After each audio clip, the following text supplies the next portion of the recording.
কয়েকজনে বউ নিয়ে জানে, কিন্তু তার ভাই বউ নিয়ে গেছে। ঢুকার পর দেখি একটা কিছু হাঁটতেছে। আমি বললাম যে তার ভাই ভাবি কই? কই যে এই যে। আমি বললাম আপনি যে বদলাই আনেন না, এটা কেমনি বুঝবো? মাননীয় স্পিকার, আমাদের হাউসে আমাদের বোনেরা এসছে এমপি হইয়া, আপনি অভিনন্দন জানাচ্ছেন, আমি অভিনন্দন জানাতে চাই। সবাই মেধাবী, দুইজনের বক্তৃতা শুনছি, আগামী দিনে কিছু করতে পারবে, ভবিষ্যৎ আছে, লেখাপড়া জানা। কিন্তু বুঝলাম না তো কারা আপনারা ভিতরে কে? আপনারা এদিকে দেখতে পারেন, আমরা এদিকে দেখলে কি আছে এটা বুঝবো না, এটা ঠিক না তো। মাননীয় সদস্য প্লিজ, পার্সোনাল ফ্রিডম নিয়ে কথা বলা উচিত না। ঠিক না।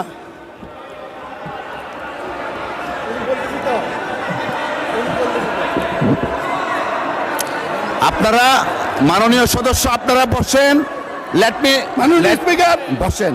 আজকে উনি ওনার বক্তব্যে যা বলেছেন তা আসলে সংসদীয় রীতিনীতি এবং আমাদের সাংবিধানিক অধিকার সকল কিছু সীমাকে অতিক্রম করে গিয়েছে। উনি ওনার বক্তব্যে প্রথমত সংসদের বিরোধী দলীয় উপনেতা ওনার স্ত্রীকে নিয়ে উনি কটাক্ষ করেছেন। মাননীয় স্পিকার, ওনার সাথে ওনার ব্যক্তিগত সম্পর্ক থাকতে পারে, ব্যক্তিগত ইতিহাস থাকতে পারে, কিন্তু সেটাকে সংসদে এনে যেভাবে কটাক্ষ করা হলো মাননীয় স্পিকার, এটা অমার্জনীয় অপরাধ বলে আমরা মনে করছি।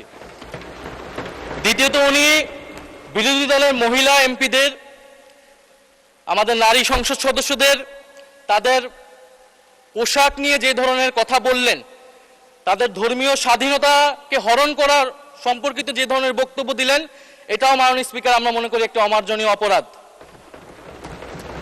প্রত্যেকটা ব্যক্তির গণতান্ত্রিক রাষ্ট্রে তার ধর্মীয় স্বাধীনতা রয়েছে, পোশাকের স্বাধীনতা রয়েছে। উনি একজন সংসদ সদস্য হিসেবে সেই স্বাধীনতাকে লঙ্ঘন করে এই ধরনের হীন বক্তব্য দিয়েছেন, ওনার হীন মানসিকতার পরিচয় পেয়েছে। এবং আমরা মনে করি উনি ওনার বক্তব্যে একটি বর্ণবাদী আচরণ মাননীয় স্পিকার বহিঃপ্রকাশ পেয়েছে ওনার বক্তব্যের মাধ্যমে। ফলে আমরা আশা করব ভবিষ্যতে এই ধরনের বক্তব্য আমরা কোনো সংসদ সদস্যের কাছ থেকে যাতে এই ধরনের বক্তব্য মহান এই জাতীয় সংসদে আর উচ্চারিত না হয়। মাননীয় স্পিকার, আপনাকে ধন্যবাদ।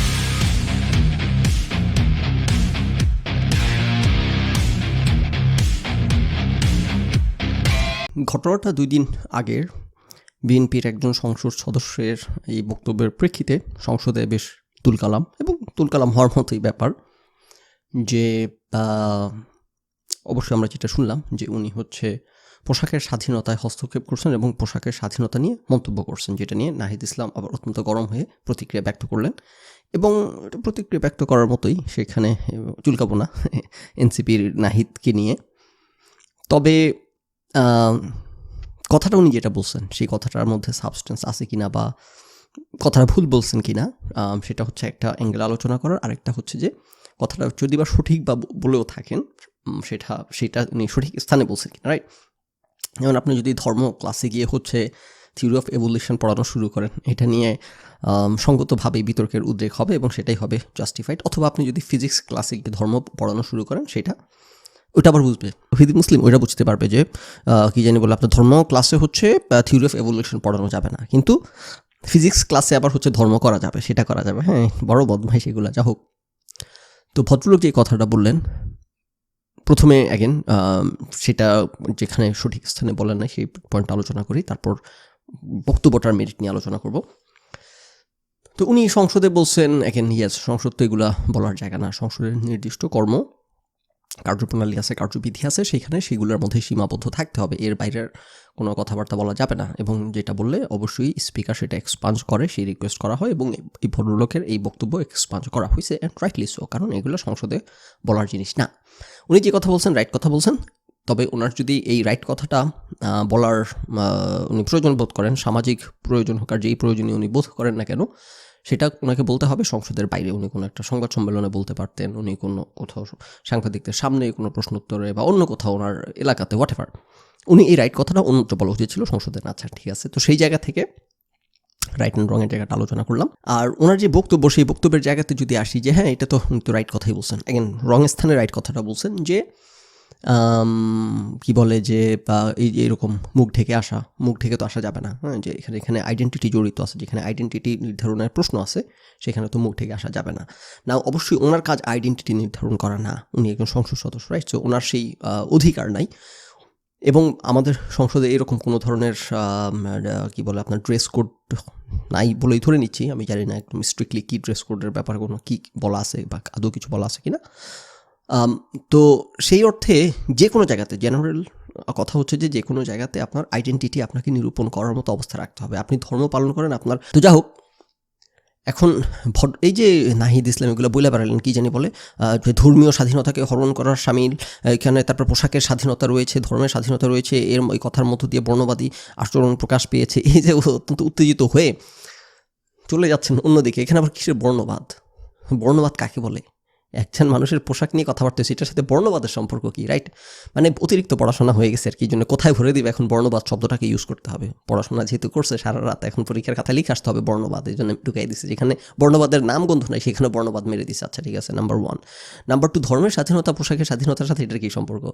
আপনার ধর্মের স্বাধীনতা আছে, ইয়েস, আপনার পোশাকের স্বাধীনতা আছে, তার মানে এই না যে পৃথিবীতে চলতে ফিরতে গেলে যেখানে আইডেন্টিটি নিরূপণের প্রশ্ন আছে সেখানে আপনি আইডেন্টিটি ঢেকে রাখবেন, তারপর আপনি বলবেন যে আমার ধর্মীয় স্বাধীন হয়। ইয়েস, আপনি আপনার ধর্ম পালন করেন, আপনি আপনার বেডরুমে পালন করেন, আপনি তারপর আপনি বাইরে থাকেন, আপনি এই যে কি জানেন কেনাকাটা করতে গেছেন সেখানে আপনি আপনার মুখ ঢেকে রাখেন। কিন্তু কিছু জায়গা আছে সেখানে আপনার আইডেন্টিটি নিরূপণের প্রশ্ন আছে, সেখানে আপনাকে মুখ খোলা রাখতে হবে। এখন আপনি বলতে পারেন যে আপনি ইসলাম ধর্মের একটা নিয়ম নিয়ে বিতর্ক করলেন, একটা বিধানের সমালোচনা। না, ইসলাম ধর্মের কোনো বিধান নাই, মুখ ঢাকা ইসলাম ধর্মের কোনো বাধ্যতামূলক বিধান না। তারপর আপনি বলতে পারেন যে হ্যাঁ মানলাম এটা কোনো বাধ্যতামূলক বিধান না, এটা ফখরুল ইসলামের ফাতোয়া, আমি মানি না। না, মানতেই পারেন, এরকম বহুত স্কুল অফ থট আছে, রাইট? হুজুরাই বহুত কামড়াকামড়ি আছে করে। তারপর আপনি বললেন যে না, এখানে ফাতোয়ার মতানৈক্য থাকুক, আপনাকে নাম মতানৈক্য বলা যায় না, এখানে ইখতিলাফ থাকুক না যাই থাকুক, আমার ইচ্ছা হয়েছে আমি মুখ থেকে চলাফেরা করবো, আমি অন্য লেভেলে গিয়ে ধর্ম পালন করতে চাই। ওকে ফাইন, ওয়েলকাম, গো হেড, আপনি করেন, সেটা কোনো সমস্যা নাই। কিন্তু নির্দিষ্ট জায়গায় যাইতে হলে আপনাকে নির্দিষ্ট নিয়ম মেনে কাজ করতে হবে। সেটা যদি আপনি করতে না চান সেই জায়গায় জন্য আপনি সেই জায়গায় ওয়েলকাম না, রাইট? আপনি প্লেনে উঠতে গেলে আপনাকে মুখ খুলতে হবে, আপনি আইডি কার্ড করতে গেলে আপনাকে মুখ খুলতে হবে, আপনাকে বিভিন্ন নির্দিষ্ট জায়গাতে। তাহলে এখন আপনি বলতে পারেন সংসদ কি সেই one of those places that I don't know? সংসদের ব্যাপারে অবশ্যই যারা যে কেউ মুখে বোরকা পড়তে গ্যাট করে ঢুকে পড়তে পারে না, নিশ্চয়ই সেখানে আইডি চেক করা হয়। সো যাদের কাজ আইডি চেক করা, নিশ্চয়ই আই এম হোপিং এরকম কোনো গেটে কোনো দারোয়ান আছে, যে পিএ আছে, যারা আছে তারা চেক করেই ঢুকাইছে। সো তারা যদি চেক করে ঢুকায় থাকে এবং সংসদের যদি কোনো ড্রেস কোড বা প্রোটোকল না থেকে থাকে, তাইলে এই যে ভদ্রলোক যিনি কমেন্টগুলো মন্তব্য করলেন, উনি এই মন্তব্য করার অধিকার রাখেন না। এটা রাইটলি এক্সপান্স করা হয়েছে এবং এখানে ওনার সমালোচনা যৌক্তিক, ওনার বিরুদ্ধে সমালোচনা করা যে আপনি সংসদে দাঁড়ায় এই কথাগুলো বলতেছেন কেন, এটা তো আপনার জুরিসডিকশনের বিষয়পত্র না, আপনার এখানে ওনার চেহারা দেখতে হবে কেন, আপনার এখানে ওনার আইডেন্টিটি ভেরিফাই করতে হবে কেন, ওনার আইডেন্টিটি তো গেট থেকে ভেরিফাই করে ওনাকে ঢুকানো হয়েছে।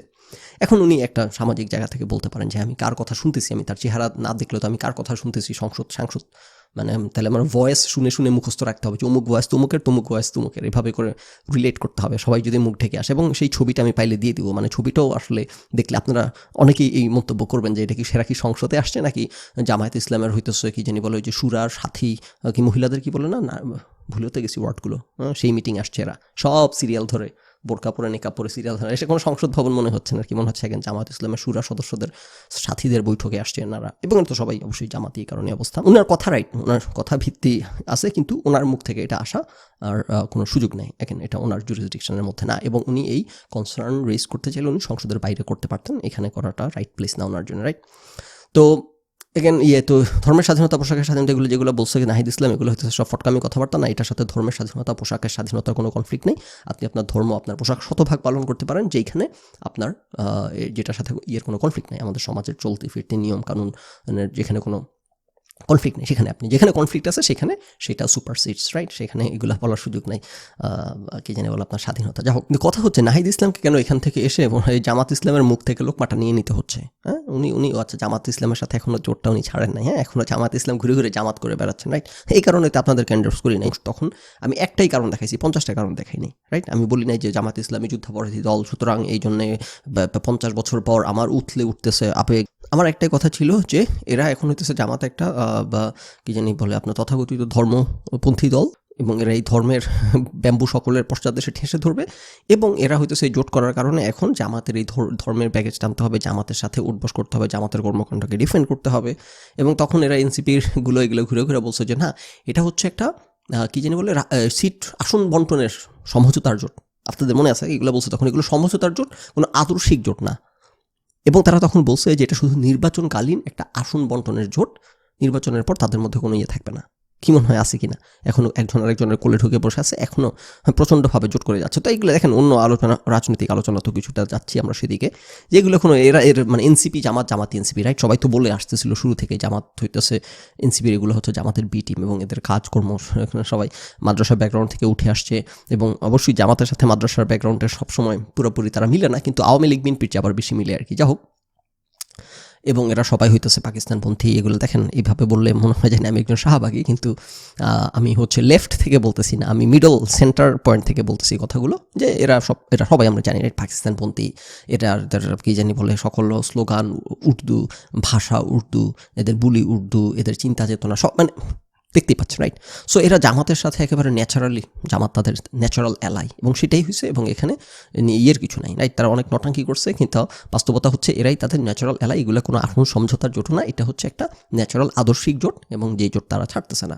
তো যেই কারণে আমি তাদেরকে এন্ডোর্স করি নাই, যে কারণে গালমন্দ করছি, সেটাই চলতেছে। তারা এখন জামাতের কুলে বসে জামাতকে ডিফেন্ড করে বেড়াচ্ছে। আচ্ছা, নাও কোনো জিনিস যদি রাইট হয়, রাইটের প্রশ্নে সেটা ডিফেন্ড করতে গেলে সে জামাত হোক আর আওয়ামী লীগ হোক, রাইটকে ডিফেন্ড করতে তো কোনো সমস্যা নেই, তাই না? না আছে, কারণ হচ্ছে যে আপনার এনসিপি মারানিগুলো এরা আবার আওয়ামী লীগের কোনো ইয়েটা ডিফেন্ড করবে না। মনে করেন আওয়ামী লীগ সাথে কোনো অন্যায় করা হচ্ছে, ওটাকে ওরা ডিফেন্ড করবে না, ওরা এটা ডিফেন্ড করবে না, রাইট? কোনো পডকাস্টে ঘুরে ঘুরে নানানজন নানান রকম ব্যাখ্যা খাড়া করাচ্ছেন, এগুলো কোনোটাই কোনো সঠিক ব্যাখ্যা না। সঠিক কথা হইতেছে জামাতের সাথে আপনাদের আদর্শ মিলে, আপনারা সবাই পাকিস্তানপন্থী, আপনারা সবাই মোল্লাপন্থী, এবং আপনারা সবাই ইয়েপন্থী, রাইট? কি বলবো, আপনার ডান বলাও ঠিক হচ্ছে না, আপনারা হচ্ছে ডানেরও ডানে আছেন আর কি, রাইট? সো আপনাদের একটা ন্যাচারাল একটা ম্যারেজ হয়েছে সেখানে, এই কারণে আপনারা একসাথে আছেন। আপনারা কোলে ঢোকার জন্য অন্য কোনো রাজনৈতিক দল পান নাই, জামাত ইসলামকে পাইলেন, রাইট? যে কবি বলে গেছিলেন, বনেরা বনে সুন্দর, এনসিপি জামাতের ক্রোড়ে।